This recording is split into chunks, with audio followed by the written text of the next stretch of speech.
Welcome, everyone, to PIELC 2019. We are going to introduce ourselves in a moment, but this is the panel on the Green New Deal. So if you're on the wrong flight, you can get off now. We're going to be talking about how to transform politics, our economy, our whole society to respond to the climate crisis. And we're really pleased to be joined by Zoe. Zoe, I met in November. She is actually from Eugene. She went to South Eugene High School. And she was here visiting her family over the holidays, right around the time that the Sunrise Movement took over Nancy Pelosi's office, and Representative-elect Alexandria Ocasio-Cortez joined them.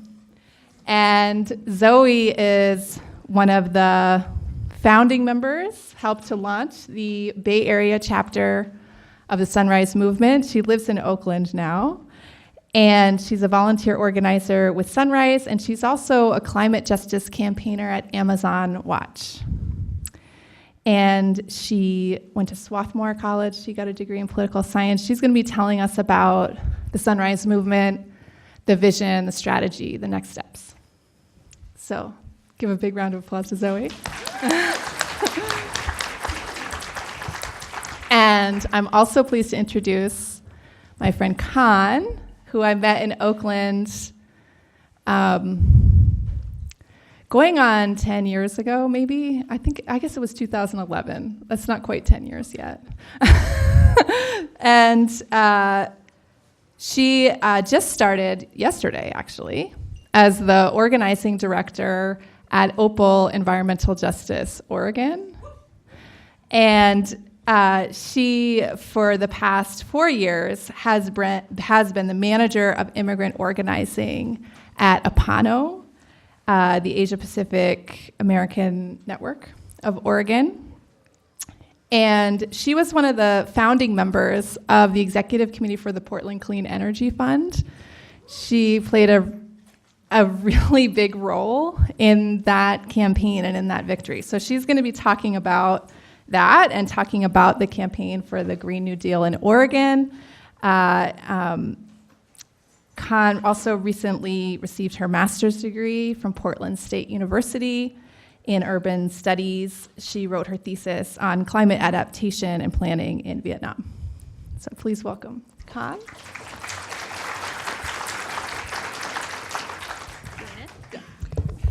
I volunteered to introduce Doyle so she wouldn't have to talk about herself. So I am proud to introduce Doyle, who is the co-founder of the Center for Story-Based Strategy, formerly known as SmartMe, which is when I met Doyle. And she's also the co-author of an amazing book called Reimagining Change: How to Use Story-Based Strategy to Win Campaigns, Build Movements, and Change the World. Definitely check out the book if you haven't already. She's also a third-year law student at the University of Oregon here at the law school, and she is currently studying with Mary Wood. She's also a mom of 2 and a proud Capricorn. Said the Virgo. Okay, so our plan for today is each of us is going to give a short-ish presentation about the work that each of us is doing, and then we're going to have a kind of panel discussion between us, and we hope to reserve a few minutes at the end for some questions from you all. And we're also, are we live streaming this? On YouTube. Yes. Pacific Greens, I think. It's being live streamed on Pacific Greens, YouTube Live. All right. If you want to tweet about it, live tweet about it, you can hashtag it PIELC, you can hashtag it Green New Deal. We'd love to get the conversation going out there beyond this room. So I'm going to be speaking next Saturday at the TEDx Oregon conference. So today you get to have a sneak preview into the talk I'm going to give next week. I'm going to give an abridged version, and I'm going to speak about some of the climate science in a little bit of a more complex way than I will be speaking to the general TED audience. So just, it's a little bit improvised, but that's my plan. So here we go. Okay. So I'm going to begin today with a short quote from a news story that ran in the New York Times on my birthday. And it was about a climate report. And it said, the large-scale burning of oil, coal, and other fossil fuels could melt polar ice and raise ocean levels by over 20 feet in several decades. Even a 15-foot rise in ocean levels would flood coastal areas of the United States occupied by 11 million people. I'm going to go out on a limb and assume that you think I'm quoting from a news story that ran on my birthday last year, in 2018, when the Intergovernmental Panel on Climate Change released its so-called Doomsday Report. But this Doomsday Report came out on my first birthday in 1981. This crisis is not new. It's just that now it is an emergency, and we're running out of time. I want you to think about our atmosphere as a toxic waste dump for about 90 companies. It's fewer than the amount of people in this room right now. Just 90 companies are responsible for most of the greenhouse gases that are in the atmosphere that have already heated our planet about 1.1 degrees centigrade. They're called the carbon majors. And they have been dumping with no limits since 1880, and especially since 1980, when they definitely knew the impact. As I said, this has warmed the planet about 1.1 degrees centigrade, and that doomsday report from the IPCC last year said, we really need to stop the warming at 1.5. So that means the dump is almost full. But there's no one, and there's nothing stopping the dumping. In fact, emissions last year in 2018 were higher than at any time ever. The carbon majors are just stepping on the gas. The United States is now the largest producer of fossil fuels, particularly oil. Booms in shale gas and oil are projected to increase 15-fold in the next 10 years. This is a death sentence for future generations. That is why we need a Green New Deal. When we say that we need a Green New Deal, a lot of times the older generations respond to us saying, it's never going to happen in 10 years. It's too expensive. It's too hard. It's impossible. But you know what? FDR and the Congress that he worked with during the Great Depression, they did not have a choice whether they were going to do structural reform, and neither do we. This is not optional. There are at least 3 things that any Green New Deal has to do, in my view. The first one is we need to stop the dumping. We need to power down carbon pollution, decarbonization, as we call it. So I'm going to talk a little bit more about that. The second thing is that we need to phase out fossil fuel extraction. And this is something that is not currently on the table in the Green New Deal resolution, and Zoe's going to comment on that a little bit. But like I said, the projections of where we're going in terms of fossil fuel extraction are absolutely catastrophic and will take us to 4 degrees. And there was a study that was published in the popular media this week. You may have seen it. It was about the end of clouds. there are quite a few different climate tipping points. Methane, Greenland, dieback of the Amazon rainforest. These are all devastating scenarios. The cloud one was a new one, even for me. And the cloud study, if you're interested, said two important things. One, that current cloud studies around the South Pole are showing that we're on track for more like a 3-degree rise by 2050 than 2. And secondly, that if we hit a tipping point around 4 degrees, it will spike another 8 centigrade. That is the end of Earth as we know it, as a planet that can support life. And that is where we're headed right now. There is absolutely nothing standing in the way of that scenario except us. So that is why we're here.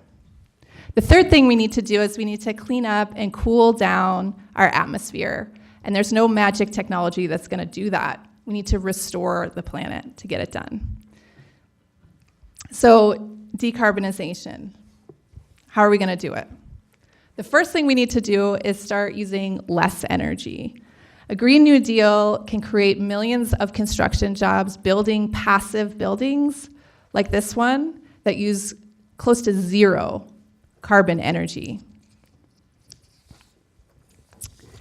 Obviously, the Green New Deal, much like the old New Deal that brought electricity to millions of Americans, needs to move that electricity towards renewables as soon as possible. This is a solar array on the Navajo Nation in Arizona. This is a wind farm in Texas. This is a wave energy buoy off the Oregon coast. This photo was taken 10 years ago. This is a solar-powered vehicle charging station in Nevada that can get you from Los Angeles to Las Vegas, 0 emissions. This is a plug-in semi-truck. This is an electric double-decker bus in London. This is a hydrogen-powered passenger train that launched last year in Germany. All of these things exist now, today. So what's standing in our way? Well, back to those carbon majors. They have been successfully waging a campaign to keep their product at the center of our economy, keep all of us reliant on fossil fuels for transportation, heating, cooling, all of our energy for decades. They're not going to give up without a fight. All these technologies exist now, but a recent study from MIT says that the current rate, which is faster than ever, these technologies and their adoption is growing exponentially all the time, but even at this fast clip that we're at, it will take 400 years for renewables to catch up with fossil fuels. We just don't have that kind of time. So that is why government has a crucial and essential role to play in this crisis. We can't manage this level of transition without the federal apparatus. I can say more about that in the Q&A if you'd like, but a second plank of any Green New Deal has to be stopping the dumping, has to be phasing out fossil fuel extraction. We need to start building a world beyond fossil fuels. And as long as it's being pumped out of the ground, that isn't going to happen. So this has to be central to any Green New Deal. And something that I've been studying here at the law school is looking at how the Superfund statute creates a framework for managing toxic waste and managing toxic waste dumps and the cleanups and financing them. And so what I've been looking at is how a Green New Deal could use a similar kind of mechanism to make the carbon majors pay for the cleanup. But like I said, there's no magic carbon vacuum cleaner that's going to clean this up for us. Luckily, though, Earth is amazing and has it covered. So we're going to cool down our atmosphere using the power of soil. The Green New Deal has to reforest our landscapes, restore our wetlands, and much like the old New Deal paid farmers to plant soil-building crops in the Dust Bowl, we need to support our farmers and ranchers and tribal communities and rural communities today in rebuilding our soil and cooling down the earth. There's amazing research happening right now about the power of regenerative grazing, about kelp farming, about forests that is really promising. But let me be clear, it's not enough. We have to stop the dumping. We have to phase out the fossil fuels, or otherwise these things won't really make much of a dent in the problem.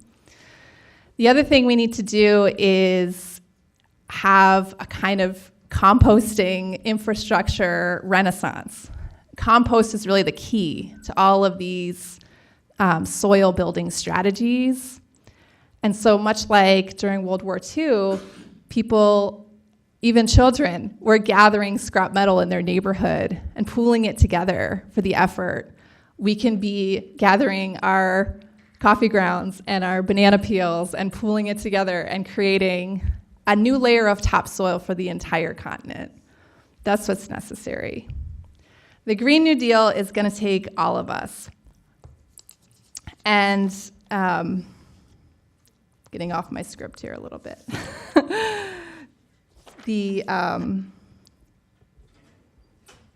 We're going to need everyone stepping up to be part of this. Artists and teachers and firefighters, farmers and foresters, doctors and bus drivers, architects, engineers, pipe fitters, welders, electricians, builders, technologists, and all the people who do the caregiving work to make all of that happen. It's going to take all of us coming together around this kind of a vision, around this kind of a plan. When steam power was invented, the inventors made railroads, engines that were in the shape of horses because that was the world that they knew. And today we're similarly limited by, our imagination is limited by the fossil fuel world.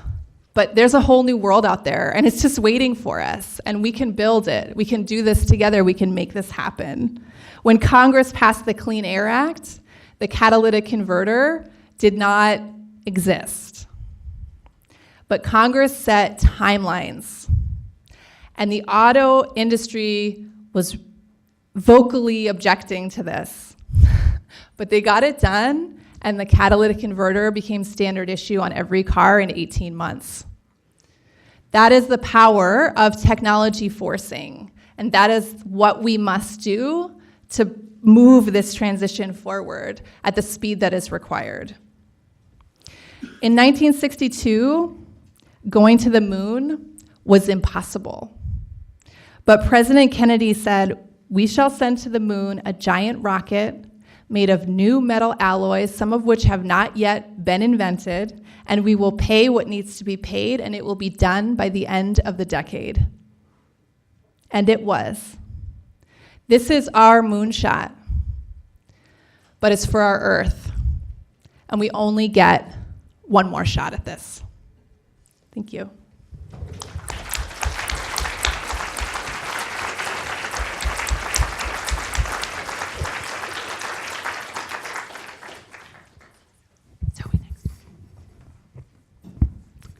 Hi all, thank you so much for having me here. Really honored to be here with Doyle and with Khanh. Again, my name is Zoe, and I'm here to talk a bit about the youth-led organizing that's happening around the Green New Deal. So I'm part of Sunrise Movement, and Sunrise is a movement of young people that's working to make climate change an urgent political priority, elect politicians who will stand up for the health and well-being of all people, and the corrupting influence of fossil fuel money on our politics. You can go to the next slide. So as you can see here, Sunrise is actually in this moment of a huge amount of growth. So Sunrise right now, it was launched about a year and a half ago, and it's growing a lot. There are chapters all across the country, from Florida to New York to the Midwest, and we are coming at this work from a lot of different angles. But my own work and what's bringing me here today comes in large part from growing up in Oregon. So I grew up loving this place, loving the majestic Cascades and loving the powerful Pacific Ocean, and also seeing how we were changing our planet for the worse and how we were clear-cutting trees and how we were destroying our collective home. And since then, I've come to see this localized destruction of deforestation and its ties to this broader destruction of our entire planetary system, which Doyle so powerfully articulated. And I've seen that this, at the end of the day, is fundamentally connected to other forms of destruction and other forms of inequity and injustice, whether it's racial or economic. We're missing a slide. In any case, there's a missing slide, which is throwing me off here. But Sunrise is exciting to me because it combines people power and political power. That works. Okay, so this is where Sunrise is across the country, and you can see it is all across the country. And what energizes me about Sunrise is that it's combining the work of building outside pressure with the work of mobilizing inside of the halls of power. So often you see social movements that are putting pressure on politicians and holding them accountable for their poor actions, and you see other movements that are focused on inside lobbying and politics. And what Sunrise does is that it combines both this process of building people power with the work of building political power. So this work of building people power is closing this urgency gap. So we know we have only 10 years to take meaningful action on climate change, and we're not there. And we're using moral protests to show that this is a crisis and show that we need action. And then we're also doing the work of building political power. So we're working to unseat politicians who are taking hundreds of thousands or millions of dollars from fossil fuel CEOs, and we're electing people like Representative Ocasio-Cortez who are actually standing up for the health and well-being of all people, not standing with polluters. And we're doing this work alongside many other incredible movements for justice, whether it's movements for racial justice or movements for economic justice or for access to healthcare. We're seeing this alignment of groups that are focused around building justice and building equality in a world that is so unequal. So the work of Sunrise is pretty new. We just came into being starting in May 2017. We launched at the People's Climate March. And this is a brief timeline of what we've been doing since then. A couple of things I want to pull out was our work around showing the role of fossil fuel money in politics. So we shone a light, we asked questions to politicians about why they were denying climate change while also taking hundreds of thousands of dollars from fossil fuel CEOs. And we actually got over 1,300 politicians to sign a pledge to say no to fossil fuel money, which is really exciting.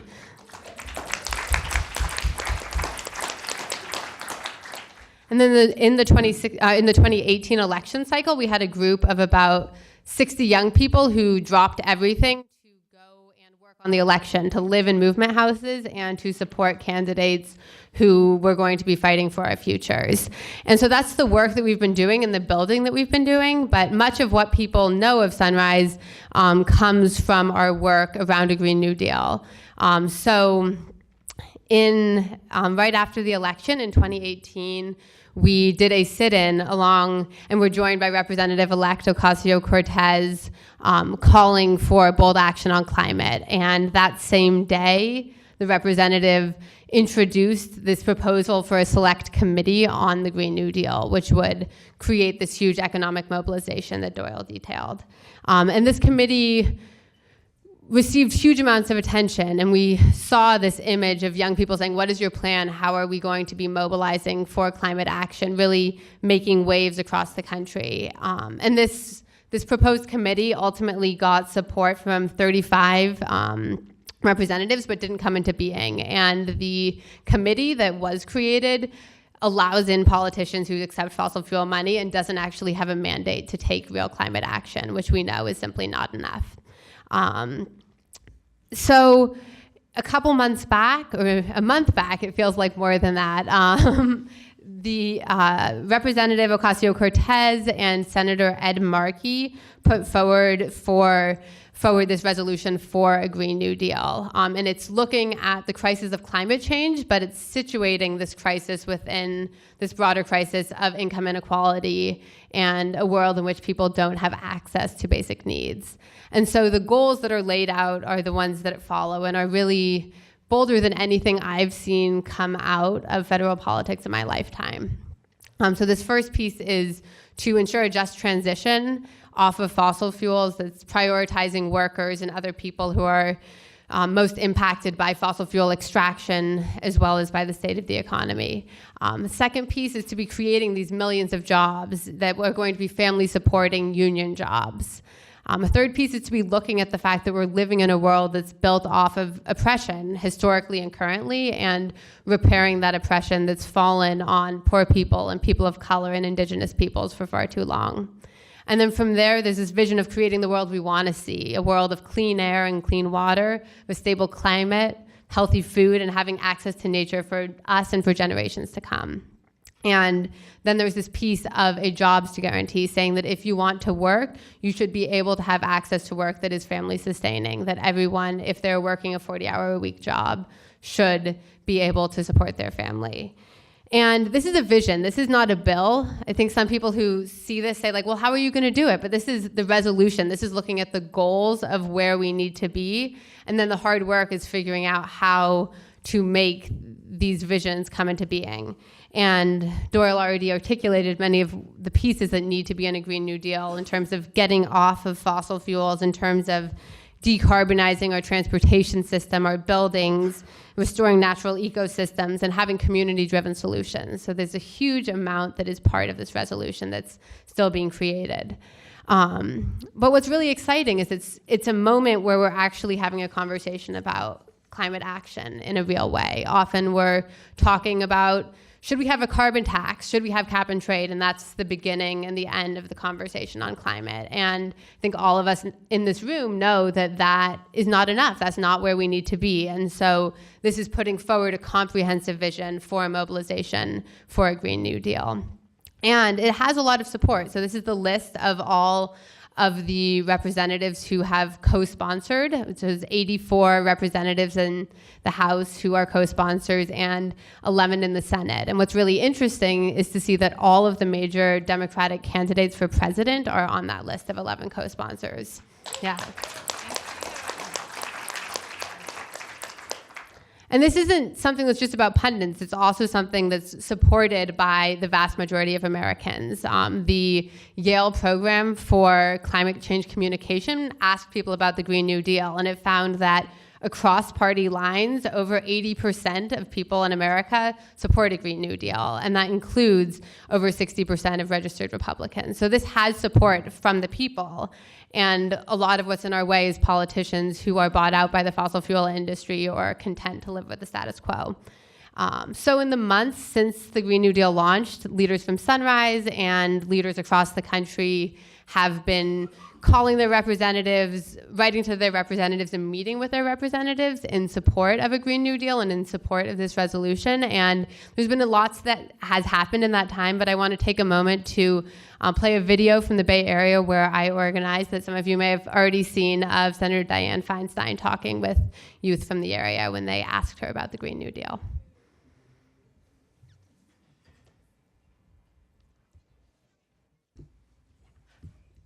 So how many of you all in this room have seen this video? Yeah. So the amazing thing about this video and this interaction is that it wasn't actually planned. We had organized a rally in San Francisco to talk with, to voice support for the Green New Deal, and we had requested a meeting with the senator, and she had said her busy schedule did not permit her to talk with us. So we said, okay, we're gonna have a rally and we will follow up with her as needed. And then as our rally was ending, she walked right by us. And these young people had written her a letter and they wanted to deliver it. And so by the power of their youth and the power of their persistence, they were able to go in and meet with her. And in this exchange, which has since gotten a lot of attention, we saw how dismissive she was of the young people, and that was the initial story. But to me, the real story is how a politician like Dianne Feinstein is thinking about climate change. She told these young people, I've been in office for 30 years, I know what I'm doing. And those are the 30 years we had. Those were the 30 years to take meaningful action on climate change and have a truly managed decline of fossil fuel production. And she did next to nothing really. And then she said, I have this alternative Green New Deal resolution, which she's since withdrawn, but that resolution set a timeline of 2050, which is another 30 years. And so she is totally out of touch of what is needed. And what is powerful and exciting to me about Sunrise and about this movement is that we're holding moral authority as young people to say, this is our futures, we know it's at stake. And we're having representatives like Representative Ocasio-Cortez who are backing us up and standing with us and putting forward this vision that actually speaks to the urgency of the climate crisis, and that's hugely exciting to me. And I think this work is work that needs to happen at the federal level, but it's also work that is critical at the local and statewide level. So I'm so happy we have Khanh here today to talk about what's happening in Oregon.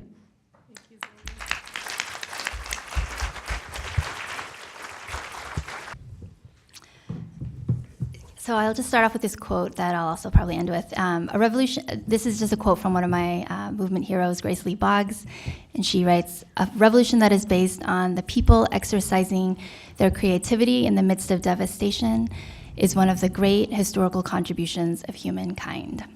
And I think that's a good framework for thinking about the Portland Clean Energy Fund and the Oregon Green New Deal, because that's really about us at the local level and at the state level trying to face these really sobering, dire, horrifying conditions that we're facing right now and trying to, in the midst of that, and Sunrise Movement is an example of that, exercising our greatest creativity to imagine another world. And that's what we need in this moment, and that's what I think is one of the most hopeful things that I'm seeing arising in this time. So my part is to talk about some of the efforts locally and statewide that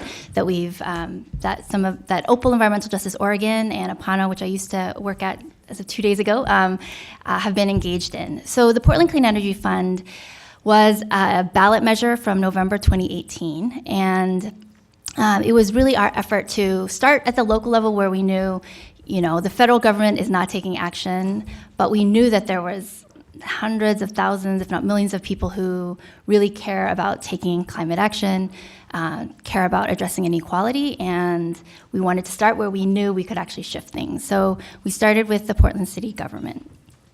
So for those of you who don't know, the Portland Clean Energy Fund addresses two crises, because we don't just have, a problem of too many molecules of carbon in the sky. We have a deep crisis of inequality where 90 fossil fuel companies and a handful of 1% corporations control our government, control our society. And so in this initiative, we're trying to address both inequality and the climate crisis. And we did that, and we're actually doing that through a 1% business license surcharge on retail companies that make over $1 billion a year. Billion with a B. So that was Walmart, Target, Wells Fargo, Comcast. They make up such a tiny proportion of companies, and yet, not a lot of people were impacted, and not many small businesses in Portland. No small businesses, of course, were impacted. And so it was a hugely popular measure. It's projected to generate about $50 to $70 million a year to fund renewable energy projects, energy efficiency upgrades, job training, so that we have a pipeline for communities and workers who've been left out of the current economy can get trained in this new economy that we need to build, these renewable and this infrastructure that we desperately need to build this is going to fund us creating that pipeline.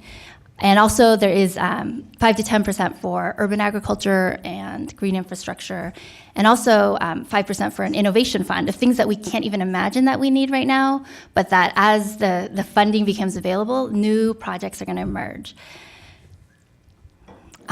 These are some of the folks from APANO that I gathered signatures with. We got endorsements from over 200 community-based organizations, and they were led by organizations that represent communities of color, like the Asian Pacific American Network of Oregon, the NAACP Portland, the Native American Youth and Family Center, Verde, Latino Network. This was really about addressing racial inequality, growing displacement in Portland, and also the climate crisis. So in November, we won on an almost 2-to-1 basis. In November,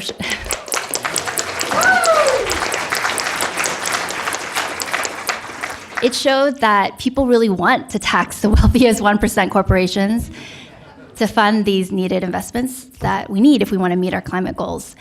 We had mostly volunteers and supporters gather over 61,000 signatures in less than 2 months to make sure we could put on the ballot. We went to every single city commissioner and asked them to help us put on the ballot. They all said no. So we had to do it ourselves. And actually, I think that was better. That was better because it meant that we had to talk to 61,000 people, and we had to have those conversations with our neighbors. And I think one of those city commissioners who didn't support us is now out and replaced by the amazing Joanne Hardesty. And this really signals a new environmental constituent, a new progressive majority in Portland. There's kind of a small group of people who get to determine what the environmental priorities are in Portland and in Oregon, and I think they didn't anticipate this, they didn't support this initially, and I think it signals there's new forces or new powerful communities that care about climate that you may have assumed did not care about climate, but they are actually the frontline communities that are most impacted, that have direct experiences, whether in their homelands or they live in rural communities impacted directly by these climate impacts, and we want to have a voice. So it was an amazing experience to be a part of, because I could feel the power that we were building, and that we were just part of a much broader movement for a just transition. So next, after we won that in November, we're like, okay, now we can pay attention to what we want to do at the state level. So we knew that at the state level, there were the clean energy jobs are now, the Oregon Climate Action Program is being debated at the state level. Many of our groups had critiques about the free allowances and the offsets, and just many weaknesses of the cap and trade bill. But regardless of one's position about joining the carbon market, we all agreed that this bill is not enough. We need to stop the expansion of fossil fuel infrastructure. We need to address other industries and sectors that are not even considered under the cap, like forestry and agriculture. And we needed to put forth a more comprehensive vision about what Oregon needs to do to achieve the just energy transition that we need if we want to survive as a human community. So we just can't, at this moment, Doyle is saying we're facing 2 to 3 degrees in the next 20 years. We can't just rely on price signals and market-based mechanisms. We need to transform our governance and the ways that we regulate in the fossil fuel industry. We need to create new jobs in massive government investments and investing in new industries so that we can move from an extractive economy to a more regenerative economy.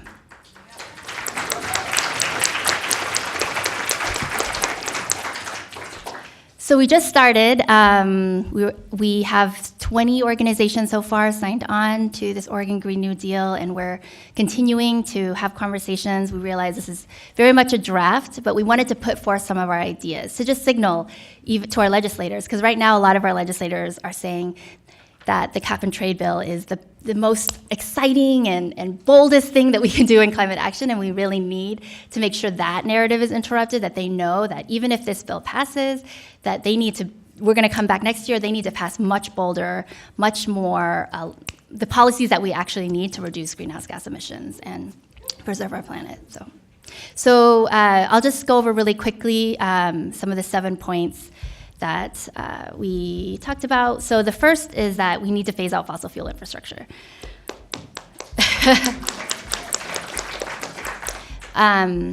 And we need to have strong regulations for healthy, breathable air. Right now, communities like where I live in the J District in Portland face higher rates of asthma because we're boxed in by freeways and high freight corridors. But having the cap and trade bill is not going to do anything for us for improving our air quality, right? We need to actually regulate diesel emissions, and we need to use some of the Volkswagen settlement funds to actually reduce diesel pollution in the communities that are hardest hit by diesel pollution. We need to move towards clean, community-controlled, 100% renewable energy. Forestry and farms, we need to figure out regenerative models for what forestry and farming can look like in Oregon, because those are key sectors that are ignored currently under the cap and trade bill. And transportation justice, I don't want to go too line by line, but give you a sense. So make sure that we're protecting the communities that are already experiencing the worst impacts of climate change, and we need to fund the just transition. So how do we make sure that we are, like the Portland Clean Energy Fund, creating progressive mechanisms like the Clean Energy Fund, like a green bank, to ensure that we can have the jobs and the funding that we need for this new economy. Yep, like I said, this is a living document. We are now engaging more in kind of trying to solicit and incorporate more feedback from low-income communities, rural communities, people of color, from workers and unions and Oregon's tribes, to make sure that this is a document that reflects the whole state and all the ways that we need all the voices to guide what this just transition is going to look like. Thanks.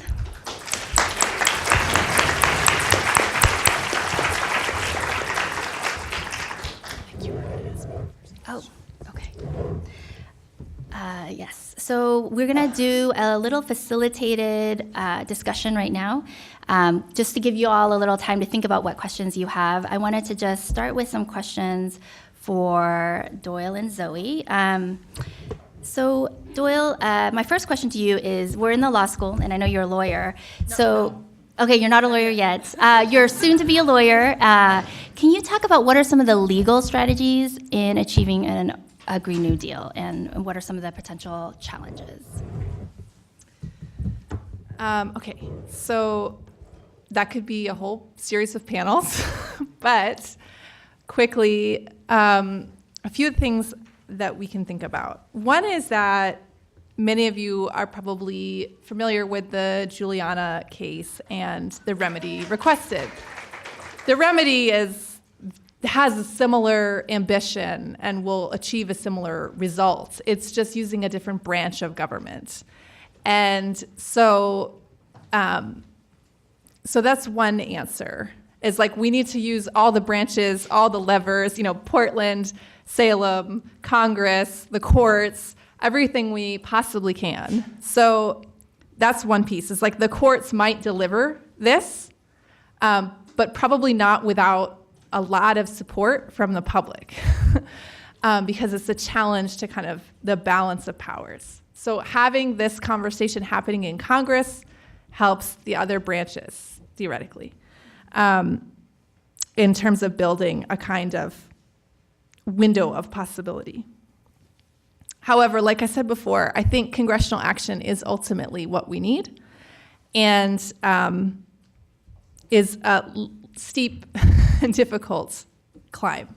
One of the things I've been thinking about, like I mentioned in my remarks, is about how to classify industrial greenhouse gas emissions as a hazardous substance, to essentially rework our Superfund statute to apply to our sky as a Superfund site. So that's one thing to think about. Another thing that I'm thinking about is, so we want to phase out fossil fuel extraction. A lot of the leases of fossil fuels that will be in operation for the next 10 years are being alienated now under the Trump administration. And so let's just say, best case scenario, we have a climate progressive administration. We have Speaker of the House Ocasio-Cortez. We have like this incredible 180, and all of our wildest dreams come true. We still are going to have to take back that property. And that's going to trigger Fifth Amendment problems for the government.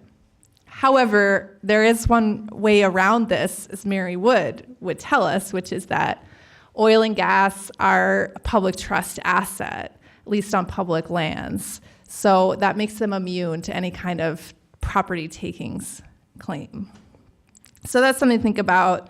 Another way they will fight back is in the WTO, which, or other multinational kind of trade arbitration dispute resolution processes. That's potentially another problem. So it's good to think about all the problems we'll have when we'll win, but we're so far away from that now.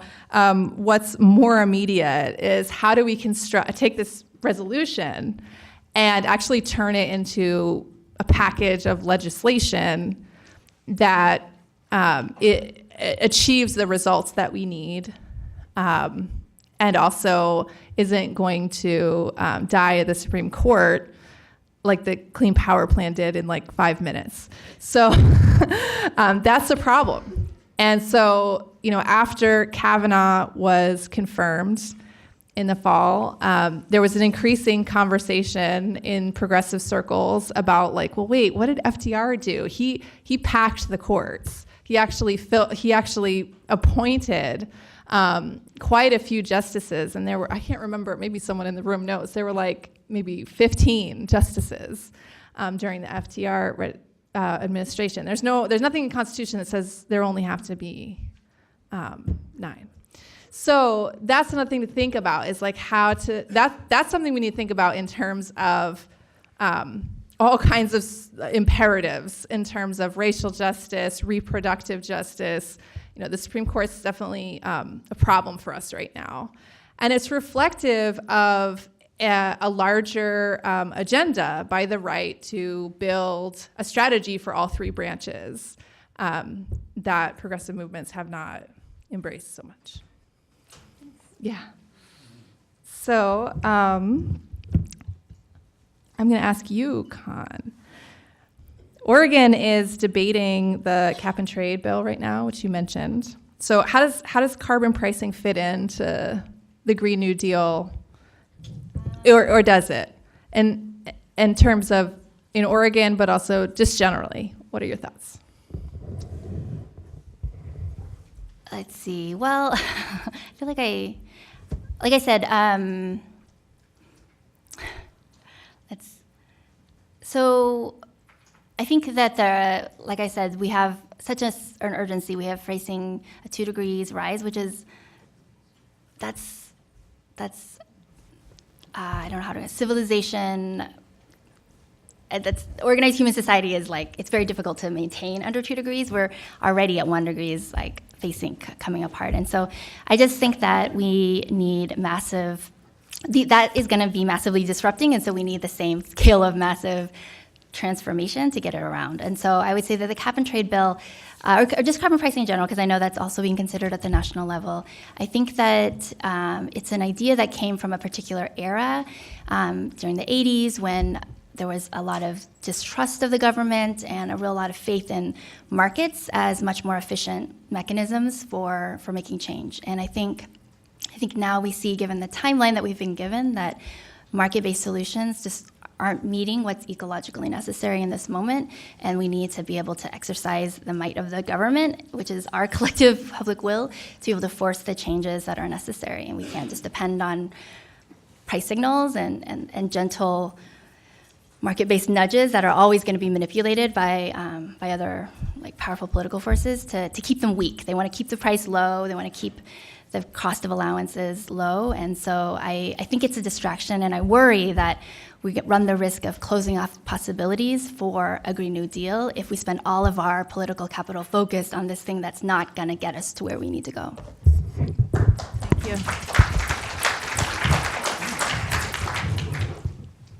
I have another question? Oh, yeah, Zoe.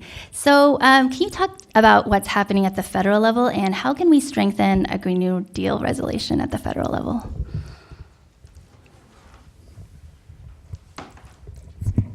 I think that question speaks a lot to what you were saying around carbon pricing. So as I said, the resolution is a resolution, not a piece of legislation. And so it's building this skeleton, which has a lot that's really good in it, and also pieces that are missing. So if you look at the current language, there's no explicit mention of fossil fuels, which we know is what is driving the climate crisis. And so when they're saying full decarbonization by 2030, that's obviously going to mean getting off of fossil fuels, clearly, but it also needs to be named explicitly. And these thorny legal pieces that Doyle, that you raised, need to be named, and we need to be ensuring that the conversation doesn't get compressed. I think that it's easy to start with a big vision and then have it get boiled down to something that is a carbon price and done, and that simply is not enough. And on that, I think, like, when we critique carbon prices, people will say, like, shouldn't there be a price on pollution? And, like, yes, of course, if you're destroying the planet, you should have to pay for that. So naming that, and naming that the sort of mobilization we need is going to have to be a lot broader than that. And I think that also goes to this question of who's in the room and who's being consulted. So if you read the text of the resolution, one thing that I find really hopeful is the emphasis on community-driven solutions and on community consultation. And I think that's really important because people who are going to feel the impacts of climate change the most, who are feeling those impacts, as well as people who are impacted by fossil fuel extraction, are the ones who are going to be fighting for the sorts of solutions we need. So if those people are in the room, if Indigenous peoples and people of color and poor people are in the room, then we're going to end up with real climate solutions. So I think at the federal level, making sure that it doesn't become a grass tops conversation is incredibly critical.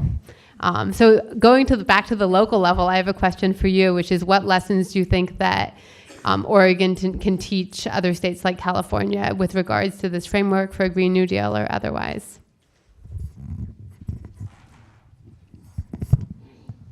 Well, first of all, I would caveat with saying, Oregon's such a unique state, and I think California also has a lot to teach Oregon, with 10 times the size. But I guess I would say, let's see. So to start off, I think it's important to not just critique what's wrong with the existing kind of carbon pricing, cap and trade bills, or whatever it's important not to just dwell and critique, but to also put forth a strategic and positive vision that's comprehensive. I think people, as we found through the Portland Clean Energy Fund, are willing to take immense sacrifices and take on, threats of price increases, but if they were convinced that the vision and that the investments were going to be made in things that were necessary. I think that with the Portland Clean Energy Fund, I think I would love to actually share that model with other states and cities. I think it's something that we were not sure that it would pass. It was not a slam dunk, but now that we've seen that there is a political appetite for it, I would love to be talking more to other jurisdictions to find out how can we spread it and make sure that it's a model that other cities can also look into as they're looking for funding sources for how do you pay for those, how do we pay for solar panels on every single school, every single low-income housing project, every church. We have so much immense possibilities to install community solar farms that then renters can take advantage of to lower their utility bills. There's so much potential, and I think that's a model that I'd love to share. Yeah. Great. So we want to take our last 15 minutes or so to hear your questions and thoughts. And I think the way we're going to do this is we're going to get a few questions out on the table, and then the panel can respond, and then we'll take a few more. So let's take our first three. I saw your hand up first. I guess I'll just go across the room this way. So we'll start with everyone over here. So 1, 2, 3. And please speak up. My name is Linda Perrine. I'm the organizer of the Yellow Pin for Eugene for the Green New Deal. We are doing a cooperative venture with U of O, South Eugene High School. Hope to get the other high schools involved as well. So anybody in the room that is in Eugene that wants to get involved in the Green New Deal, I'm a volunteer with 350 Eugene, so we're sort of acting as the organizers to not cut student time so much. But if you would like to get involved, you can contact us through the Action Network, or you can come find me after the session. Great, thank you. Go ahead. Okay. My name is Sue Craig, and I live outside of Eugene. And I'm here to ask you, yes, it will work in Portland and probably in Eugene and Springfield, but what about rural areas? They have problems that are significantly different than our problems, as far as transportation and everything else. Okay, great. And I'll take one more. Yeah. I'm just from Han, just looking at some of that, looking for some reflection on some of the nuts and bolts of your clean energy fund. Is it a revolving fund? So when you lend out money to companies, to whoever is doing the work on home energy efficiency, does that come back again? Do they have to repay it and you get to build your fund continually? No. And have you received pushback from the big companies? And are they going to bring a lawsuit against you guys? Or yeah. Okay, so just for the record, I want to just repeat those three comments. So the first one was from 350 Eugene, who is organizing the Green New Deal. So go talk to them if you are in Eugene, you want to be part of it.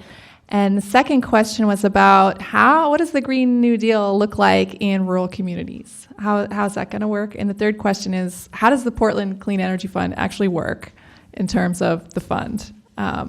So I'll let Khanh respond to that first. The Portland Clean Energy one? So it is a fund. A 9-member grant committee will determine the grants, but they're grants. And, the corporate opposition, they did oppose us. They did pour money into the campaign. They didn't pour quite as much as they threatened to. They threatened to make it the most expensive ballot measure in the history of Portland. And they just spent $1.5 million or something like that. And I think they did the polling, and they knew that the odds were good that the measure would win, and so they don't like to waste their money. So they spent money, but not nearly as much as they could. I think they are just afraid that it's going to spread. I think it's such a tiny drop in the bucket for them, honestly. Compared to the 40% tax cuts that Trump passed last year, this is nothing. This is like what they change that they lose in their balance sheet. But I think the only thing that would worry them is that if it started to become replicated in other cities, and then that would start to add up. So there is no lawsuit currently we haven't heard of any. We worked extensively with lawyers to make sure that this was defensible, and the city attorneys have also poured through it and haven't found anything yet, but we shall see. And then how does the fund actually work? So it taxes $1 billion revenue? Yes, so it only is a surcharge on the sales within the city of Portland, but in order to have that fee enacted, then you have to actually make at least $1 billion a year nationally. So if you make $1 billion a year nationally, then we will look at how much sales you have, how much revenue you generate in Portland, and then put a 1% surcharge on just the Portland sales. Does that make sense? Yeah. And that's an annual, so it's not just a one-time. We don't have to make it a fund because it's a recurring revenue stream. And again, like I said, I mean, the tax cuts of Trump were so immense, and people have forgotten about it. They don't talk about it anymore. But the corporations are swimming in the money from that. This is nothing. Thank you. And then the question about the rural communities. So Zoe, do you want to comment on that? think it's a really good question, and I think that this is a skeleton, so there's a lot more to figure out about what a Green New Deal looks like in different places, and absolutely agree that a Green New Deal for Portland is going to be different than a Green New Deal in a rural community. And what excites me about the frame is that it actually has a lot of potential for rural communities, whether it's through job creation and clean industry, or through family farming, or through like other types of infrastructure development that's often lacking, or places where communities are being left behind. I think there's immense potential there. And I also think it goes back to the need for community input. Like, it doesn't make sense for Washington, D.C. to say this is the Green New Deal and then impose one Green New Deal on everyone. It's going to be all different visions that are particular to the places and to the people and to the needs. And so if the federal level Green New Deal passes, that will create the financial resources and the support systems for communities to develop climate solutions that work for them. So a lot to be figured out, and I think what's hopeful is having the right people at the table and creating Green New Deals for every community. Absolutely. And I think, like I talked about in my presentation, a lot of this, there's the whole decarbonization side, and then there's what's called the drawdown side. How do we use soil to sequester the excess carbon that's already up there? And that's all about rural communities. And I think there's so much potential, particularly here in Oregon, in terms of the forestry lands that we have. We have so much federal land here and state land that could be, sequestering carbon more effectively if we had some kind of strategic program to make that possible, which would create a lot of jobs in rural communities, jobs that have been, the timber industry has extracted the timber and now they're gone and the jobs are gone. And that's been the case for a while now, for a few decades now, actually. And the trees aren't coming back unless we grow them. So that is what I think is really hopeful, and what I'm really interested in terms of how to make a Green New Deal that would help this community and others like it, where there has been total disinvestment, where communities don't have hospitals, they don't have functioning bridges. There's so much infrastructure that has been left to just deteriorate for over 30 years.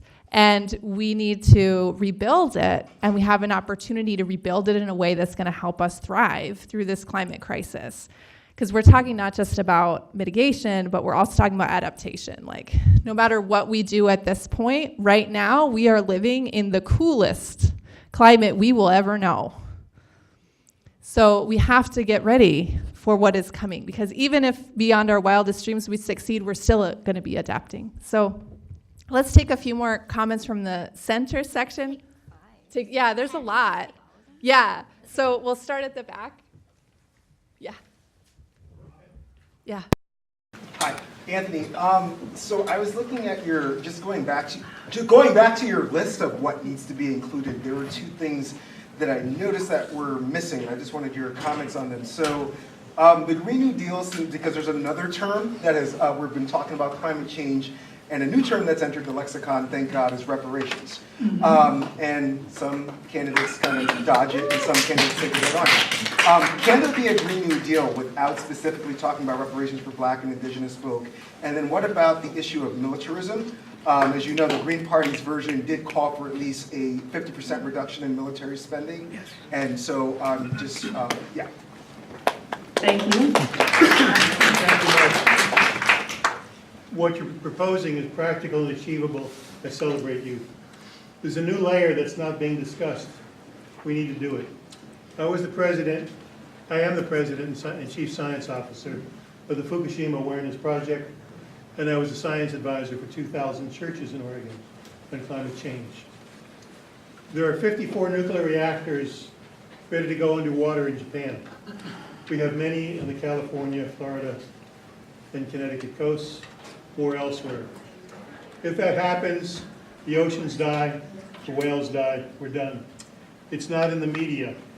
7% of this power is nuclear. We have to simultaneously begin, in my view, the strictly legal end of nuclear power. If you look now at the website, Department of Defense Climate Change Directive. Directive is a 4-letter word, it's MUST. It means you must prepare for a minimum 1.5-foot sea level rise now. But it's going to be more than that. I'm sorry to say this, it's painful to hear. The probable sea level rise is 240 feet.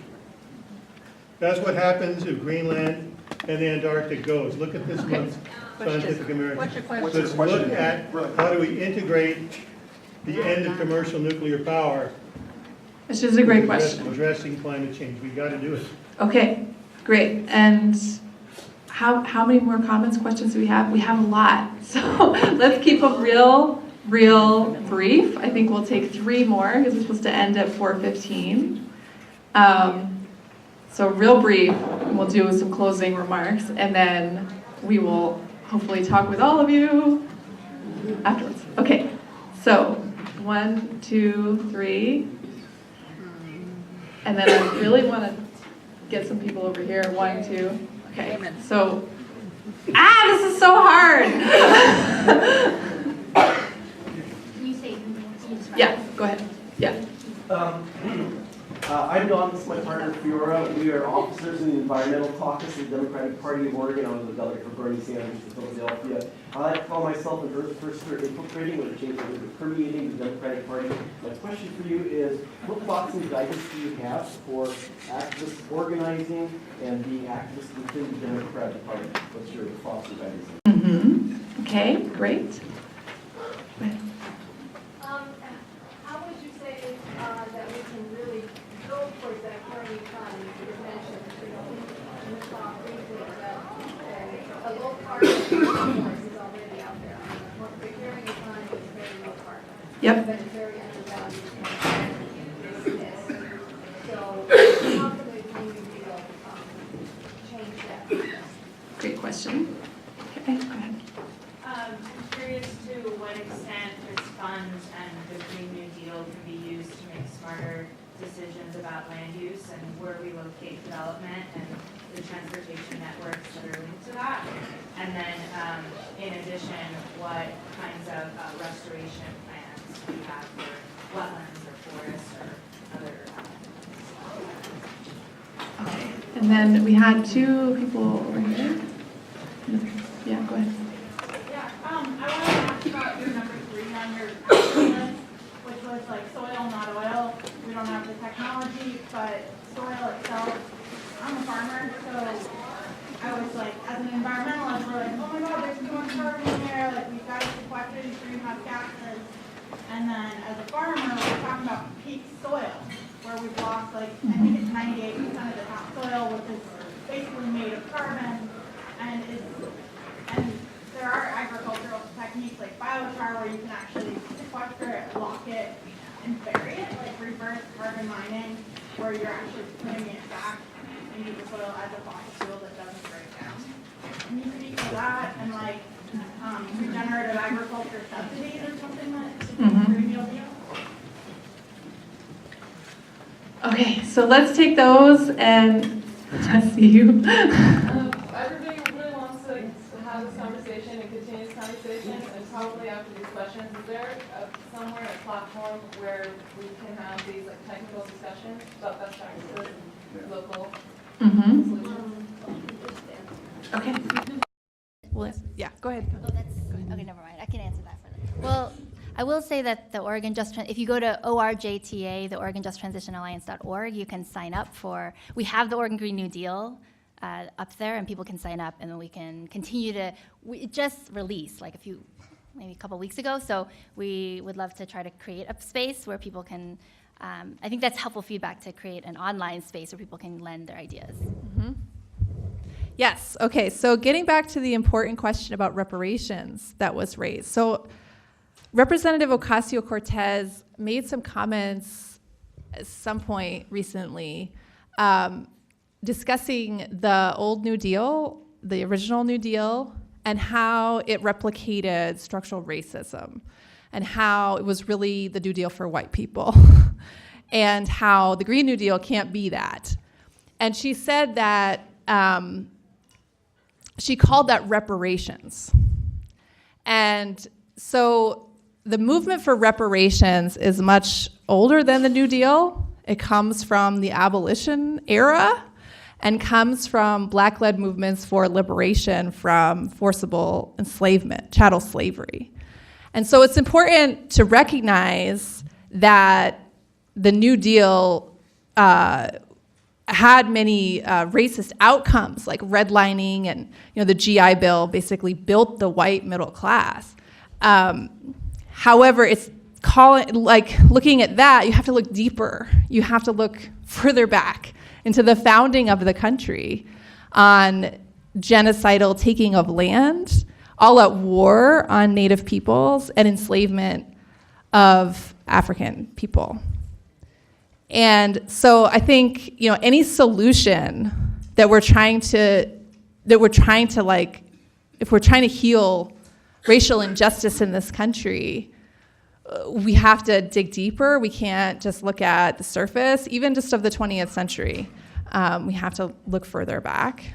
And the original sort of demand of reparations was about land, and it was never delivered. So I really appreciate your question. When we're looking at the context of structural change, this is how deep we need to look. And your other piece of your question was about militarism, and it was one of the children in the meeting with Dianne Feinstein that said, what about the Pentagon? What about the military budget? It's like a black hole of billions of dollars. Why can't we use some of that money? Yeah, why can't we? So, and when we look at U.S. foreign policy, what is the common thread? It's oil, right? So anyway, so then there was the comment about nukes.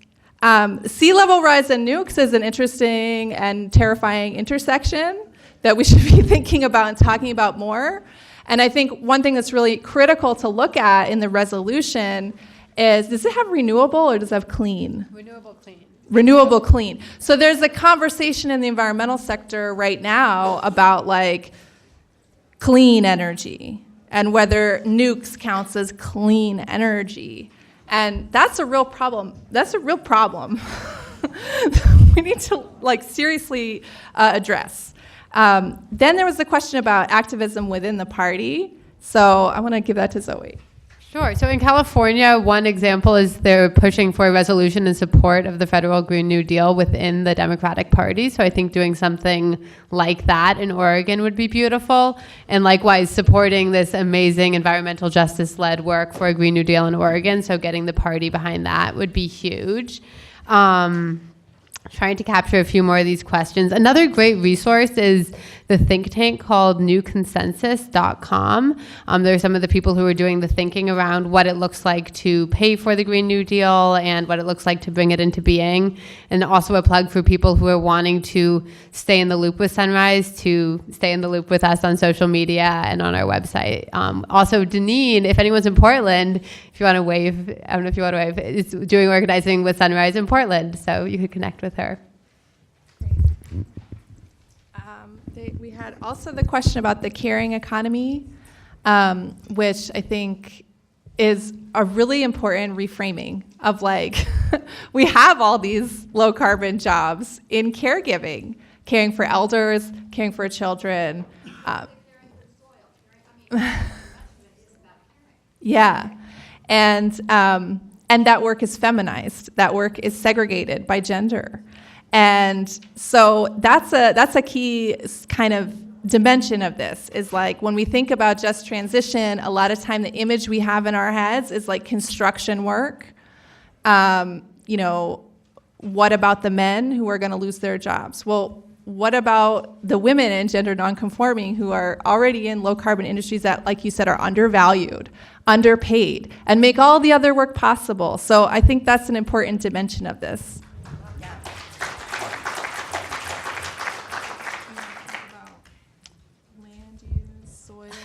Land use question.